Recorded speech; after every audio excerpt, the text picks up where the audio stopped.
Vibes Radio. Nobody can stop reggae. Staying true to the foundation of reggae music. Cease and sickle. You must stop. And you know what time it is? It's time for the Roots Rhyme and Reason. And tonight, we're reasoning on a rhyme from a brand new rhythm, the Bozra rhythm. And the tune is called Gender Violence by DEAH. Yeah, man. DEAH. Uh-huh. He's an artist from Thika, Naz. All right. Watu wa Thika, please stand up. Large up. Please, muinue mikono watu wa Thika mali mmeka. Msalimie wageni waheshimiwa. Msalimie congregation. Uh-huh. See how people, when sometimes you go to a congregation, mnaambiwa watu wasimame mali mmeka, tafadhali inua mikono. Kwanza watu wa Nairobi. Alafu mnaamka watu wa Thika ama watu wa Nairobi mnaamka. Mji wote mnaamka. I tell you. Mna wave. Tingisha huko mali mmeka. So Thika Massive, this is your boy DEAH, and the tune is called Gender Violence. The rhyme says, kama iwezi achana nayo, juu hailetwi shangwe kupambana nayo. You can't beat a woman because she don't want you. All right. You can't beat a woman because she don't want you. Yeah. I love the part where he says, kama iwezi achana nayo, haileti shangwe kupambana nayo. Many times Naz, we tend to push boundaries. We tend to force things sometimes. Sometimes just like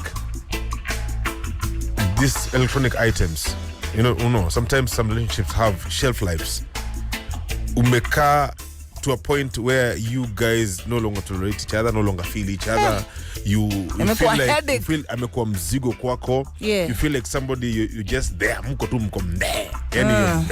You're waking up in the morning. You're no longer excited about this person. Yeah. You're no longer excited about you. Yeah. And you're just going through the paces of life. True. And there's no excitement at all. So that's where you start finding mnaanza kupatana na issues kidogo mnakosana ndogo. Chumara chumvi imesha kwa au maulizo pesa ya chumvi vita. Chumvi kwani mnamaliza? Kwani mnakula? Kwani mnalamba chumvi? Unga imeisha. Kwani mnalamba unga? Kila kitu vita.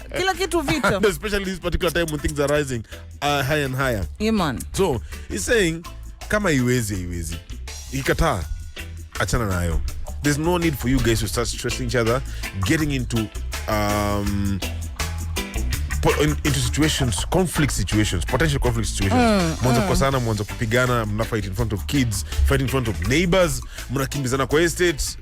You've seen this couple. Yeah, and there was a case in Tanzania, I think about 2 years ago, of a famous couple. Yeah. And one of the guy was an actor, very famous actor, and they were having an argument with his wife or his girlfriend at that time. And what happened is she pushed him down the stairs, and sadly he fell alifol vibana akakufa. So she was sentenced, by the way, to jail for some time. Involuntary manslaughter. She didn't want it to happen, but it happened.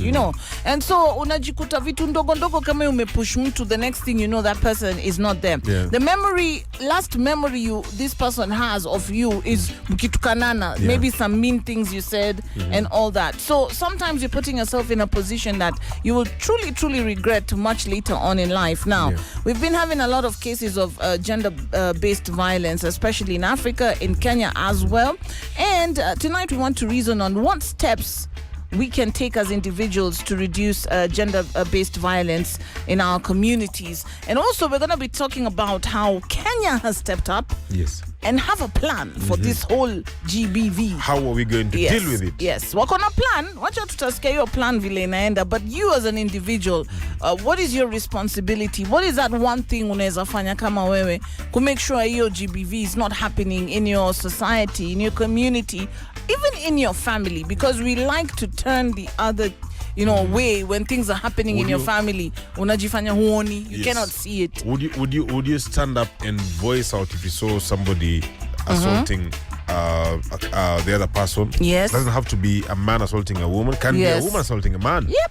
I saw a video today of a woman slapping a man left, right, and center in front of people. Unajua, there's this thing of where it's being said that men are not supposed to slap back. To slap back. Men are not supposed to beat up women. Yes. No matter what the situation is. Yes. But why would the woman start slapping a man in public?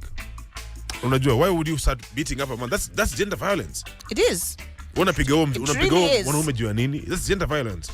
Doesn't mean that mwanaume akipiga dem that becomes gender violence. Yeah. Wakati unampiga huyo mwanaume and embarrassing him in public, what's that? And it's truly something that we must look at. That line people cross, and the respect inaachwa nyuma. Inakuwa ni mambo mengine sasa, vita and just things that you would regret. You slap a man in public in front of his friends, in front of his family, in front of and then he just sits back there because now he can't do anything, just looks at you. Sister, natuko Bollywood. This is real life because it only happens in a Bollywood thing. That is gender-based violence. Yeah, man. So here we are. We are reasoning on gender-based violence tonight. Up next, tonight's Rich Rhyme and Reason by Chaos DZJ, Gender Violence of the Bosra Rhythm. This poem shall call names. Roots, rhyme and reason on Cease and Circle.